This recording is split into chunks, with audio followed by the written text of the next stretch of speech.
बिस्मिल्लाहिर्रहमानिर्रहीम। स्टूडेंट्स, क्या हाल हैं आप लोगों के। उम्मीद करता हूँ कि आप लोग ठीक होंगे और अपनी पढ़ाई कर रहे होंगे। लास्ट टाइम हम लोगों ने मैटर वेव के हवाले से कुछ चीज़ें डिस्कस की थी और हमने photo electric effect, Compton effect वगैरह को डिस्कस किया था।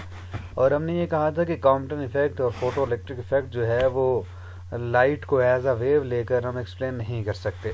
तो फिर जब हमने फोटो इलेक्ट्रिक इफेक्ट और कॉम्पटन इफेक्ट को एक्सप्लेन करना चाहा तो हमने लाइट को एज ए पार्टिकल कंसिडर किया और इस बेस पर हमने फोटो इलेक्ट्रिक इफेक्ट और कॉम्पटन इफेक्ट को एक्सप्लेन किया। और दूसरी तरफ जो है वो लाइट को हमने प्योरली उसके वेव कैरेक्टरिस्टिक भी हम कंसिडर करते हैं, इंटरफेरेंस, डायफ्रैक्शन, ये सारे के सारे जो एस्पेक्ट्स हैं ये वेव एस्पेक्ट्स हैं, वेव कैरेक्टरिस्टिक हैं। तो हम ये कहते हैं कि लाइट की डुअल नेचर है।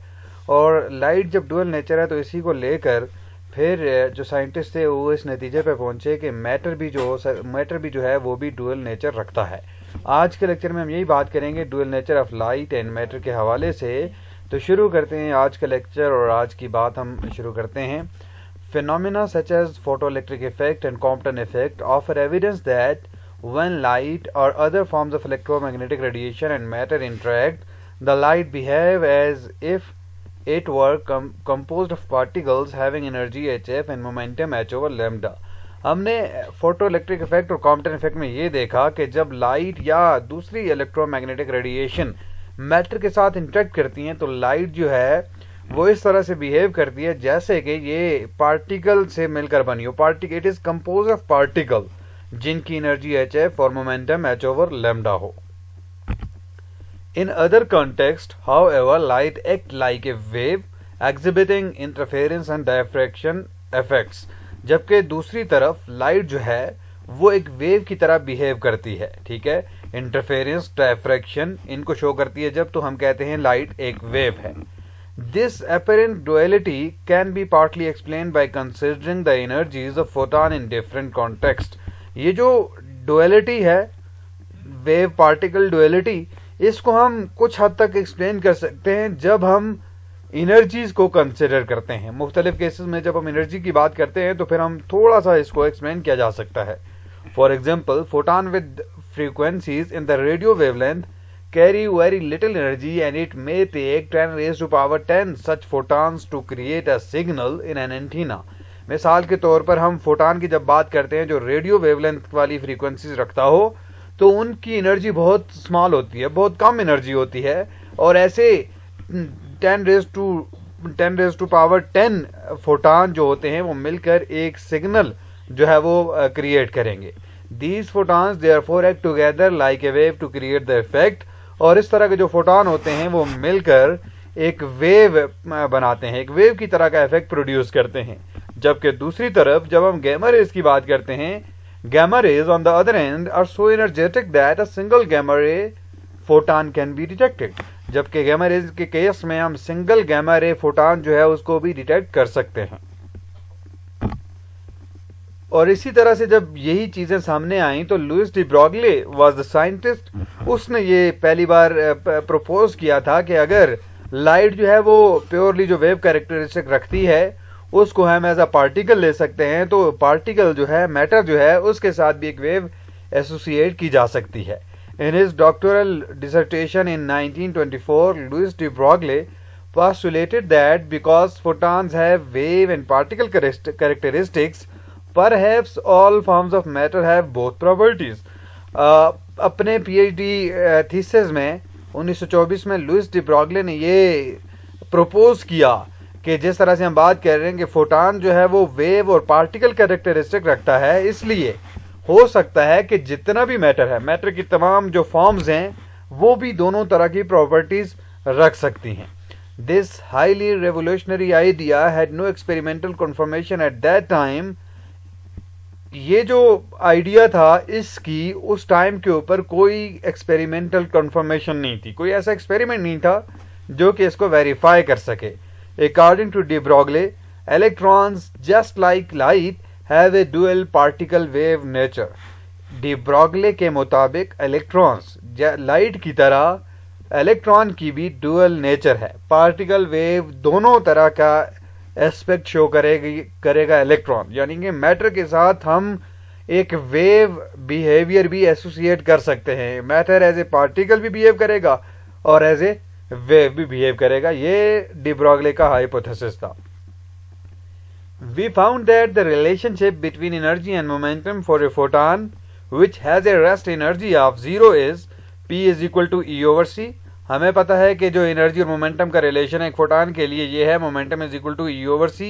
We also know that the energy of a photon is, और हमें ये भी पता है कि एक फोटॉन की energy is equal to HF। हम यहाँ पे F की जगह C over लैम्डा डालते हैं। ये C over लैम्डा हमने कौन सा रिलेशन से किया है? V is equal to F lambda से। यहाँ हमारे पास C is equal to F lambda आ जाएगा, तो F is equal to C over lambda. तो यहाँ पे अगर हम पुट करते हैं F की जगह वैल्यूज, तो H C ओवर लैम्डा ये हमारे पास एनर्जी आ जाएगी। मजीद इसी को आगे बढ़ाएंगे तो हमारे पास जो मोमेंटम होगा फोटॉन का उसको हम यूं लिख सकते हैं P is equal to E over C। तो E की जगह H C ओवर लैम्डा और C डिवाइड कर दिया हमने, C से ये कट जाएगा, तो हमारे पास मोमेंटम जो होगा that is H over lambda. यहाँ हमारे पास P इज इक्वल टू, हम अगर बात करें तो P is equal to H over lambda आ जाएगा। यहाँ से हम लैम्डा निकालना चाहें तो lambda is equal to H over P आ जाएगा। लैम्डा इज इक्वल टू हमारे पास यहाँ से आ सकता है lambda is equal to H over P, ये आके डिवाइड हो जाएगा, ठीक है, और P इधर आके डिवाइड होगा, लैम्डा उधर जाके मल्टीप्लाई हो जाएगा। From this equation we see that the photon wavelength can be specified by its momentum और lambda is equal to H over P। यहाँ से हम ये देखते हैं कि जो फोटॉन वेवलेंथ है उसको हम इस रिलेशन से lambda is equal to H over P से स्पेसिफाई कर सकते हैं। De Broglie suggested that all material particles with momentum P should have a characteristic wavelength lambda is equal to H over P। De Broglie ने ये suggest किया कि जितने भी मटेरियल पार्टिकल्स हैं जिनका मोमेंटम P हो तो उनका वेव कैरेक्टरिस्टिक भी होगा, उनके साथ एक वेव एसोसिएटेड भी होगी जो कि lambda is equal to H over P होगी। Because the momentum of a particle of mass m and speed v is p is equal to mv, ये मोमेंटम होता है हमारे पास, ठीक है, जिसकी कोई भी पार्टिकल जिसकी मास m हो और वेलोसिटी v हो, स्पीड v हो, तो उसका जो मोमेंटम होगा p is equal to mv।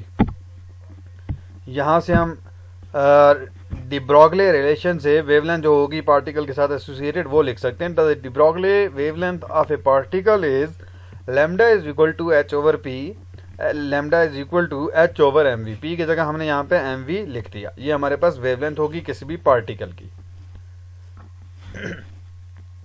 Further de Broglie postulated that the frequencies of a matter wave associated with particles having non-zero rest energy obey the Einstein relationship for photons E is equal to hf, so that de Broglie ने ये भी postulate किया था कि जो frequencies होंगी matter wave की वो आइंस्टाइन का जो रिलेशनशिप है E is equal to HF इसको भी ओबे करेंगी, और F यहाँ से हम निकालना चाहें तो F is equal to E over H।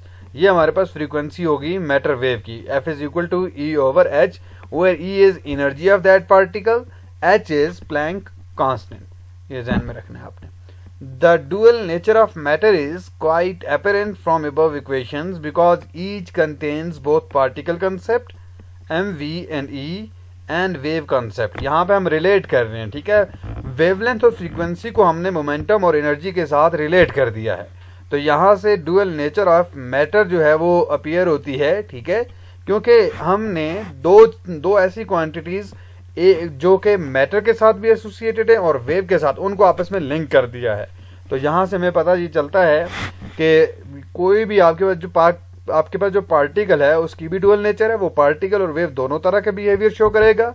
और इसी तरह से आपके पास जो हम प्योरली वेव कैरेक्टरिस्टिक रखने वाली क्वांटिटीज हैं तो वो पार्टिकल नेचर को भी शो करेंगी। The fact that these relationship had been established experimentally for photons made the de Broglie hypothesis that much easier to accept. Confirmation of de Broglie hypothesis.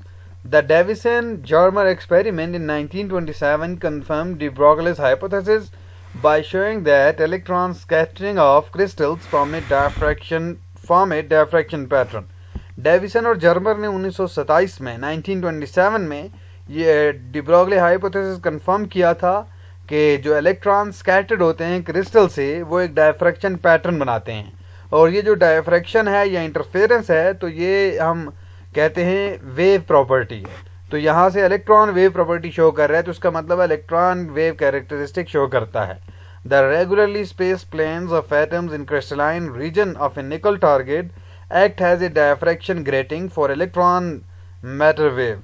ये जो रेगुलरली स्पेस प्लेन्स हैं atom के crystalline region के अंदर nickel target में, ये has a diffraction grating act करेंगे electron के लिए, ठीक है, इलेक्ट्रॉन मैटर वेव के लिए। तो यहाँ से हमने एक वेव पार्टिकल डुअलिटी जो है वो इस्टेब्लिश कर दी है। उम्मीद करते हैं कि ये आपको समझ आएगी, ठीक है, आपको इसका आइडिया हो गया होगा। अगर कहीं पे कोई इक्वेशन मसला करती है, कोई भी प्रॉब्लम है, तो वो आप हमारे साथ शेयर कर सकते हैं। आप हमें कमेंट्स में बता सकते हैं, मुझे टेक्स्ट कर सकते हैं, ठीक है। और किसी किस्म की भी कोई प्रॉब्लम हो तो वो हम डिस्कस करेंगे। एक नए लेक्चर के साथ फिर आएंगे आपके लिए। Thank you very much.